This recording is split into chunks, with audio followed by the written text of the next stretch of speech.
No, we're making the revolution by educating the people to the fact that they should arm themselves for self-defense.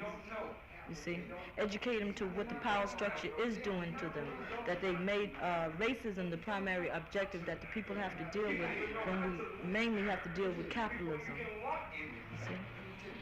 The more we intensify the struggle, you're going to see more and more where they're going to start killing us because they got too many of us in jail now.